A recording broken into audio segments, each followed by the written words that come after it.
नमस्कार, मैं हूं अजय प्रकाश और आप देख रहे हैं जनज्वार।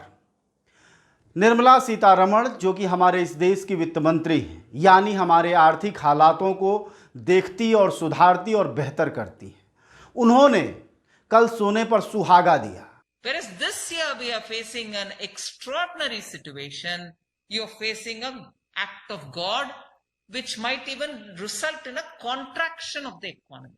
उन्होंने कहा कि यह जो कुछ भी हुआ है पिछले 6 महीनों में, उसके लिए भगवान जिम्मेदार है, ईश्वर की लीला है, माया अपरंपार है। यानी अगर आप बेरोजगार हुए हों तो उसके लिए आप ईश्वर से प्रार्थना करें, अगर आप बीमार हों तो उसके लिए भगवान के चरण में जाएं, अगर आपकी नौकरी छूट गई हो या आश्वासन के बावजूद नौकरी नहीं मिली हो तो उसके लिए आप गंगा नहाएं, अगर इससे जी न भरे तो आपके अगर बच्चे बीमार हैं, स्कूल की फीस नहीं दे पा रहे हैं या फिर स्कूल वाले बार बार फ़ोन करके आपको परेशान कर रहे हैं तो स्थानीय स्तर पर जो काली माता मंदिर हो वहाँ जाके आप अर्चना पूजा करें। अगर थोड़ा जेब में पैसा हो तो आप अगरबत्ती भी दिखाएं, उससे ज़्यादा हो तो बतासा वहीं स्थानीय स्तर पर जो बाहर गरीब बैठे हैं उन्हें बांटें। अगर ज़्यादा लाभ चाहिए तो उसके लिए आप पड़ोसियों को भी उसमें वो जो मीठी गोली होती है, हमारे यहाँ भोजपुरी में लचिर दाना कहते हैं, वो भी बांटें। इस सबसे राहत मिलेगी। हालांकि इतने विस्तार में ये बातें वित्त मंत्री ने नहीं कही।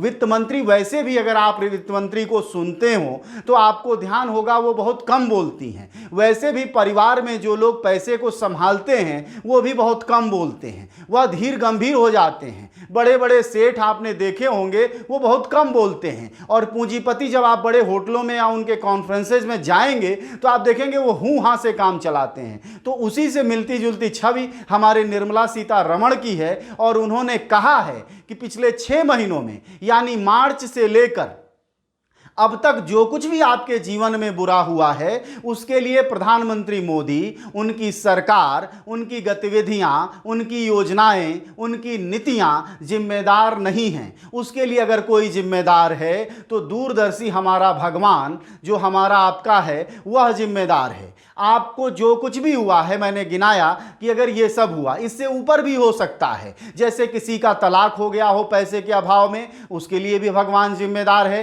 किसी की शादी टूट गई हो ना कमाई के कारण, उसके लिए भी भगवान जिम्मेदार है। किसी का रोजगार छूट गया और भुखमरी का शिकार है, वह भी जिम्मेदार है, उसके लिए भगवान। और जो आत्महत्या कर रहे हैं नौकरी छूटने के बाद, कर्ज लेने के बाद आत्महत्याएं कर रहे हैं या सूदखोरों के दबाव में मर रहे हैं, उन सब के लिए भी इकलौता अगर कोई जिम्मेदार है तो वह है महाशक्तिमान परम पिता परमेश्वर भगवान। इसके लिए आप तैयार रहिए।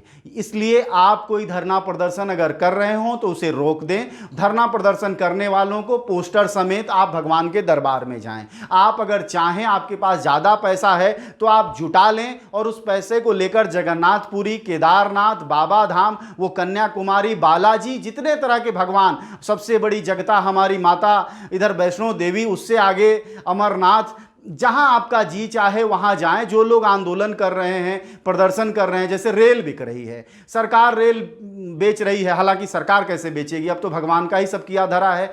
रेल बिक रही है, अस्पताल बिक रहे हैं, अस्पतालों में कोविड के नाम पर लूट मची हुई है, लोग अपनी जमीन जायदाद बेचकर इलाज करा रहे हैं, फिर भी अपने प्रिय लोगों को, अपने परिजनों को नहीं बचा रहे हैं। इन सब के लिए सरकार की नीतियां, उसकी पॉलिसी या सरकार के अधिकारी कतई और कतई नहीं जिम्मेदार हैं। यह एक्स्ट्रा ऑर्डिनरी स्थिति है। ये कहा है अंग्रेजी में हमारी मैडम ने, आपको सुनाया था हमने शुरू में, फिर एक बार सुना देते हैं। Whereas this year we are facing an extraordinary situation, you're facing an act of God which might even result in a contraction of the economy. सारी जानकारियों को लेकर जब हम जनता के बीच जंजवार पहुंचा तो जंजवार से देश की जनता ने क्या कहा?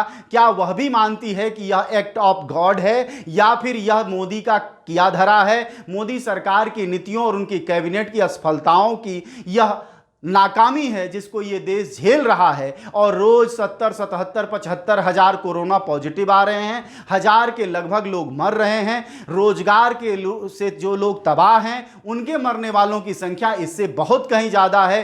तो हमने कुछ राज्यों से लोगों से जानना चाहा कि आखिर कौन जिम्मेदार है इन मौतों के लिए, इन मुश्किलों के लिए और अस्पतालों में हो रही दुर्दशा के लिए, तिल तिल कर नौकरियां छूट रही हैं उन सब के लिए, जो किसान मुश्किल में है उसके लिए, जो मजदूरों की नौकरियां छूटी हैं उसके लिए, और ये जो 40 करोड़ के लगभग जो लोग हमारे देश में बेरोजगार हुए हैं या अर्ध बेरोजगार हुए हैं उनके लिए कौन जिम्मेदार है। लोगों ने क्या कहा उसे सुनिए। ये सरासर झूठ है, इसमें कोई आपदा नहीं है, इसमें सरकार विफल है। सरकार अपनी बेरोजगारी, अशिक्षा और इसके लिए कोई सहायता नहीं कर पा रही है, इस मारे ही वो प्राकृतिक आपदा बता रही है। प्राकृतिक इसमें आप कुछ नहीं कर सकते। इस समय जो करना है हमारी सरकार ने, हमने आपने मिलजुल के करना है जो करना है। इतने लोग बेरोजगार हो गए हैं, बेघर हो गए हैं। लोगों को आप घर जाकर देखिए, जो गरीबी परिवार से जी रहे हैं, आत्महत्या कर रहे हैं, परिवार परेशान है, लोग परेशान हैं, छोटे छोटे बच्चे रास्ते में भीख मांगने के लिए उतारू हो चुके हैं। उसके लिए हमें आपको मिल के कुछ करना है। हम तो यही कहना चाहेंगे कि वो सीतारमण हैं, वो चाहे कुछ भी कह सकते हैं, उनकी सरकार चल रही है, उन्होंने अपना देखना है, अपनी रोजी रोटी कमानी है। बाकी जो हो रहा है वो क्या करें, वो तो सिर्फ प्राकृतिक को बोल दिया उन्होंने। भगवान थोड़ा ना बैठा है ये सब करने के लिए। लोगों ने कोई भी वादा किसी भी स्टेट के साथ फुलफिल नहीं किया, ना प्रॉमिसेस अपने जो निभाए। तो ये सारे दोष जो हैं अब ऊपर वाले को दे रहे हैं कि ये जो सारा किया कराया है ऊपर वाले ने किया है। तो मतलब मुझे इस बात समझ नहीं आ रही है इसमें ऊपर वाला कहाँ से आ गया, क्योंकि हुकूमत जो है अल्लाह ताला ने जो है निज़ाम रखा है, हर किसी चीज़ में अल्लाह ताला ने निज़ाम रखा है। अल्लाह ताला ने आपको हुकूमत करने की जो है क्षमता दी है, ताकत दी है, पावर दिया है। तो आप जब वो चीज़ नहीं कर सकते, वो चीज़ आप हैंडल नहीं कर सकते, तो ऐसी बेतुकिया बातें जो है सामने आती हैं। गवर्नमेंट की एक रिस्पॉन्सिबिलिटी होती है कि जब कोई भी ऐसा सिचुएशन आता है जहाँ पे उनको कंप्लीट शटडाउन रखना होता है, क्योंकि 7-8 महीने शटडाउन रहा, तो गवर्नमेंट के पास और भी कुछ रीज़न हो सकते थे कारोबार चलाने का, ट्रेड चलाने का, जैसे इकोनॉमी इफ़ेक्ट ना होती।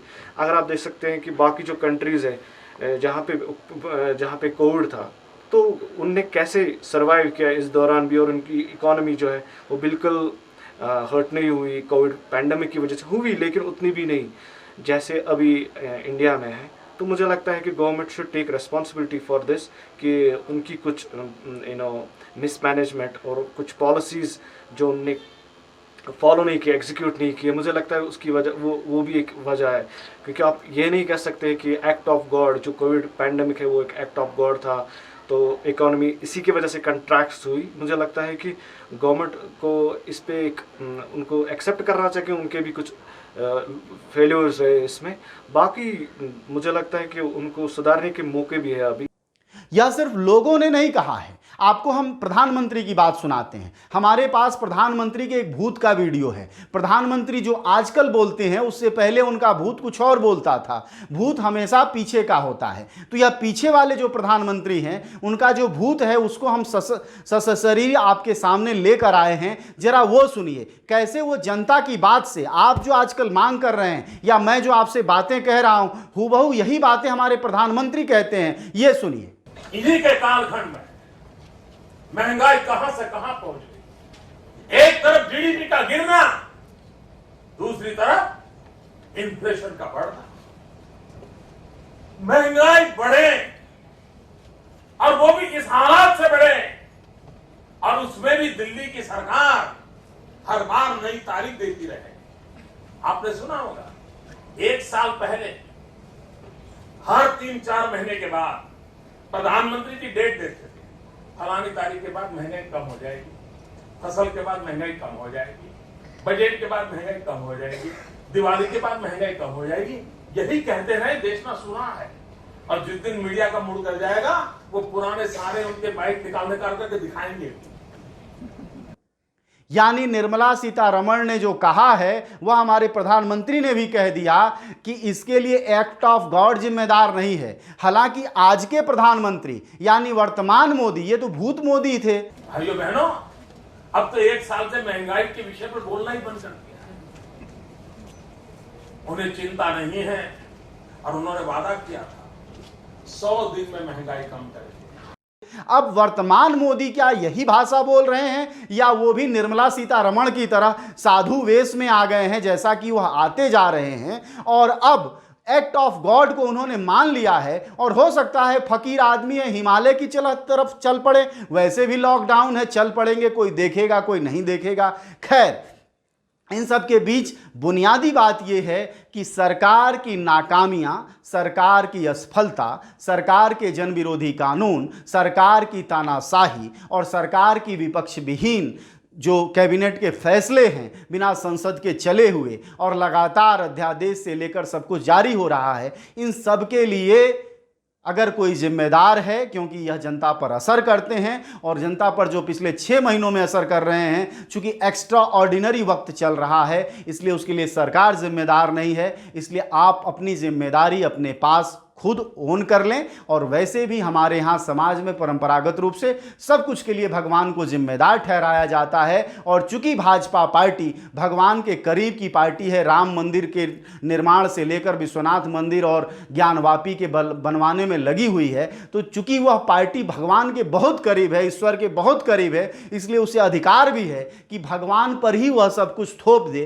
क्योंकि पिछले 5-6 सालों में उसने भगवान के लिए ही सब कुछ किया है। चाहे वो गौ माता हो, वो भी भगवान के रूप हैं, राम मंदिर है वह भी भगवान के रूप हैं, कोई चौथा मंदिर वह बन जाए वह भी भगवान के रूप होंगे, मोदी जी का भी कोई मंदिर बन जाए वो साधु वेश में आ रहे हैं वो भी भगवान का रूप है। ऐसे में यह पार्टी भगवान के करीब है और इन सारे पाप पुण्य के लिए एक्ट ऑफ गॉड जिम्मेदार है। इसलिए अब ऐसी कोई बात न सोचें, ना आंदोलन करें, न कहीं सड़क पर उतरें, न शिकायत करें, ना एप्लीकेशन लिखें, न पीएमओ को चिट्ठी लिखें, न सीएमओ को लिखें, किसी तरह की कुछ भी न करें। अपने घर में अगरबत्ती जलाएं, हनुमान चालीसा पढ़ें। अगर आप मुसलमान हैं या जैन हैं, सिख हैं, तो अपने अपने धर्म के हिसाब से अपने अपने वेशभूषा और वो चुन लें जो भी आप जाने। मैं नहीं जानकार हूं इस चीज़ों का, और आप वो करें। यही आखिरी राय है हमारी आज के लिए। लेकिन प्रधानमंत्री को फिर एक बार सुनाते हैं। आदरणीय प्रधानमंत्री जी, आप महंगाई कम कर पाओ या न कर पाओ, कम से कम अटल बिहारी वाजपेयी जहां छोड़ के गए थे वहां तो ला करके रख दो। ना गोदी मीडिया ना विरोधी मीडिया, हम हैं जनता की मीडिया जनज्वार।